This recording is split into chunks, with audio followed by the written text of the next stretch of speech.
বাথরুমে অজু করলে অজু হবে কিনা এ বিষয়ে আমরা অনেক কথা বলেছি, অনলাইনে আমাদের অনেকগুলো আলোচনা আছে, হয়তো আপনারা শুনেছেন। বাথরুমে যদি টেপ থাকে আর কমোড বা প্যানের সাথে টেপের কোনো পার্টিশন না থাকে, তাহলে ওই জায়গায় অজু করলে অজু তো হয়ে যাবে, কোনো সমস্যা নাই, কিন্তু অজুর শুরুতে বিসমিল্লাহ বলা সুন্নাত। অজুর শুরুতে বিসমিল্লাহ বলা কি সুন্নাত। লা ওযু লিমান লাম ইউসাম্মিল্লাহ, হাদিসে আসছে যে ব্যক্তি আল্লাহর নাম নিল না তার অজু হলো না।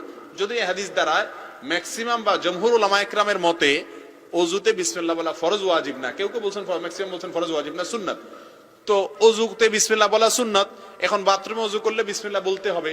আর বাথরুমে অপবিত্র জায়গায় আল্লাহর নাম নেওয়া মাকরুহ বা অনুচিত, সারা দুনিয়ার উলামা ইকরামের একমত, কারোর দ্বিমত নেই, আরবে আজমে সবাই। এই জন্য বাথরুমে অজু না করে বাইরে যদি টেপ থাকে অথবা বেসিন থাকে সেখানে অজু করা ভালো। যদি বাইরে কোনো ব্যবস্থা না থাকে তাহলে অন্তত বাহির থেকে বিসমিল্লাহ বলে অজুর শুরুটা করে কবজিটা ধুয়ে এরপরে বাকি কাম বাথরুমে যাই করেন, সমস্যা নাই।